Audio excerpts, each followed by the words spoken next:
Today, I'm going to be reacting to Nico Lenard's watch collection. Before we get into the video, I want to say, enjoy the video.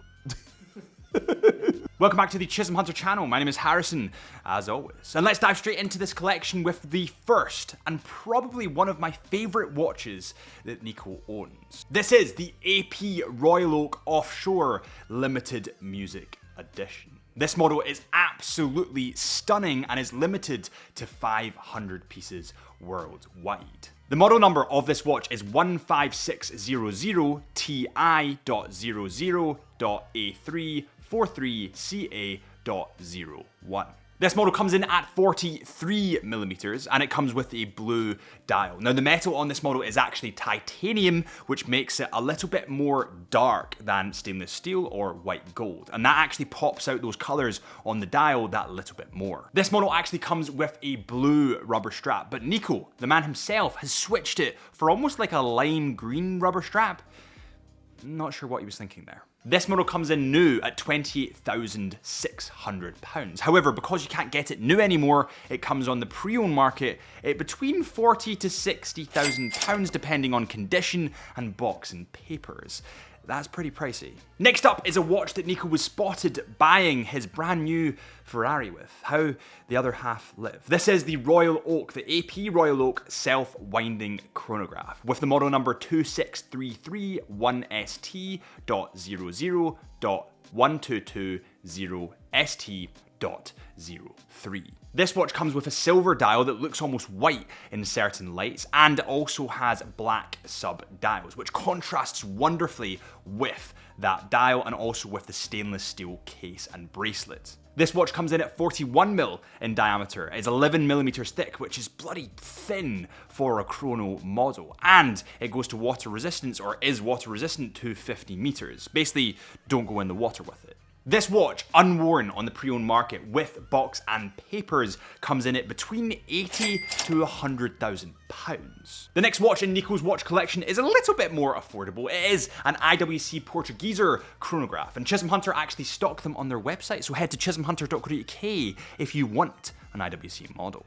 This IWC model comes in stainless steel and 41mm in diameter. It has a beautiful green dial, and to be honest, I think Nico has probably picked the best looking IWC dial here. The green on the Portuguesers are absolutely stunning. And actually, we're pretty good friends with Grant, and we had him on the podcast, the Into the Mind podcast, and he was talking about some of the unique materials that IWC use, like Ceratanium, this magical blend of titanium and ceramic, which makes this ultra hard material that's patented by IWC. Cool brand. This IWC model has the reference number IW371615, and roughly new, it comes in at about £8,900. Next up, we have a limited edition G-Shock Bamford edition. This is the 6900, and it is sold out worldwide at the moment. You can't get them anymore unless you go into the pre-owned market. This G-Shock model has the classic black case that we all know and we all love, with a couple of limited edition flares thrown in there. The blue text, the blue to the strap, is a good looking watch. And G-Shock as a brand is where everybody starts. It's either a Casio or it's a G-Shock. As Nico would say, they're god tier. Now I'm a huge fan of Bamford. I'm a huge fan of him and About Effing Time, the podcast. And I'm a huge fan of the fact that Nico is supporting the industry and hasn't become a watch snob. He still supports these. They're not a small brand, but they're a cheaper brand. Now this Casio is of course sold out, so you can't buy it new anymore, but it would be on the pre-owned market about £200 to £300. And that is nothing in comparison to the last piece, which is a piece unique. Stay tuned for that. Next up, we have a Rolex Oyster Perpetual 39 with the reference number 114300. Now, there's no doubt in my mind that Nico is a huge fan of Rolex watches, and he actually got this watch for his 30th birthday from his parents, and he'll never sell it because of that fact. Now, I love that. I think that watches have stories, and every watch should have a unique story, and that's what I'm learning about Nico. He doesn't just buy watches because they're limited edition. He doesn't just buy them because they're good looking. He always has an emotional link to his collection. This Rolex comes in at roughly £10,000 if you have it with box and papers. Next on the list, we have one from the Holy Trinity. He tends to go for things in the Holy Trinity. We have the Patek Philippe World Time. This thing is an absolute work of art. This has the model number 5231J-001. It comes in full yellow gold with a brown leather strap. And it goes without saying that the complications on this watch are absolutely insane. Now this watch is a little bit more vintage inspired. It comes in at 38.5 millimeters in diameter and coming in at 18 karat gold. You wouldn't want to wear this up a hill or in the sea. You want to keep this good, and with that brown leather strap as well, it does make it a lot more vintage. And vintage watches are something that I've not really got in my collection, and I am looking for, but not at 100 grand, because I don't have that. The Hamilton Khaki Field Titanium Far Cry 6 limited edition is the next watch in Nico's collection, and Nico, I've gained a lot of respect for you here. Hamilton is an insane watch brand that truly understand the marketing of the younger generation. And when I say younger, I'm not exactly young. Let's say 21 to 37 or 8 years old. They understand the marketing of these guys. Whereas some older brands, let's say Breguet, let's say Blancpain, let's say Vacheron, let's say Patek, they're quite old-fashioned in a lot of ways, especially with their marketing. It's not a bad thing. There's just differences between the brands. Hamilton understand how to market to a younger generation. For example, they literally put me on a helicopter around the Matterhorn in Switzerland. This watch comes in at 42 mil in diameter, obviously comes in titanium, and it has little flares, limited edition flares, that link it to the Far Cry 6 game. I really appreciate the fact that Nico isn't a snob. He gets and supports brands like Hamilton, or like Casio or G-Shock. He doesn't just stick to the Holy Trinity, he branches out.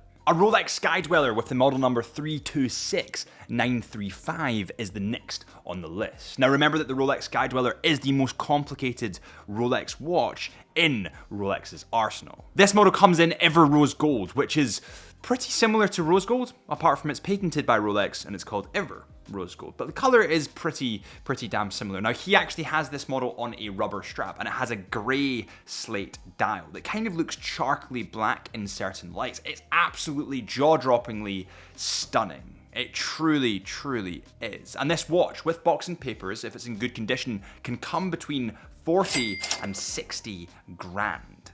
The next watch is a super rare, super cool Rolex, which is actually the Rolex Sea Dweller.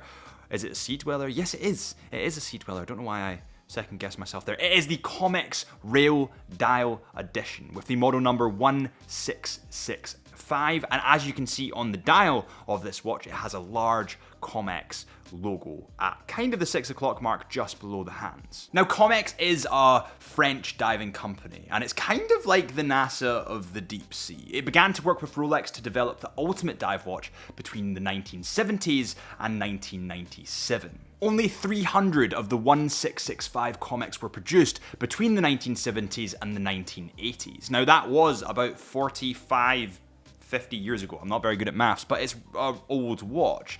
So to get these in good condition today, you're looking into the single digits, I would say. So this watch is hella rare. To get one of these watches on the pre-owned market is very rare, but when they do come up, they go for a lot of money. Now, without box and without papers, it's roughly 130 to 150 grand. So let's say it does have box and it does have papers. I think you're looking at 180 to 190,000 pounds. The next watch is something that I didn't expect at all from Nico, because he doesn't seem to like this brand. I have a Grand Seiko, so I like the brand, but whenever he talks about it, he doesn't seem to gel with it. But he seems to gel with this one, apparently. It is the SPG J249, and it's part of the Elegance collection. It is a GMT high beat model. This Grand Seiko GMT comes in stainless steel, and it has this beautiful blue textured dials. It goes without saying that Grand Seiko are the king of dials, and from coming from an owner of a couple of watches, nowhere near Nico's level, but a couple of less expensive watches, I can probably say that they're the best dials I've seen, and that's no joke. Now, I don't actually like the style of this watch. It's definitely not for me. However, as a watch enthusiast, as a watch collector, just like Nico, I can appreciate this watch. Just like Nico, he probably looked at this watch and could appreciate what it was, even though he's not that big a fan of Grand Seiko. This model comes in at £6,860 brand new, which is pretty hefty, but it has got some cool features in there. It is a GMT, it has a date window, it has a beautiful dial, so it's worth it. Now, the next watch we're gonna move on to, I just wanna build up some suspense here. Am I allowed to swear? I'm not allowed to swear. I'm not allowed to swear here. It's pretty awesome. This is a piece unique AP Royal Oak Tourbillon. This is the first time this watch has ever been seen, right? On camera. This is a piece unique Audemars Piguet Royal Oak, right? Made in full platinum, and look at the symmetry on the dial, right? Yeah, that does look beautiful. Looks beautiful. In full platinum, with a mother of pearl sub dials and a beautiful light blue face. Some would say Tiffany blue.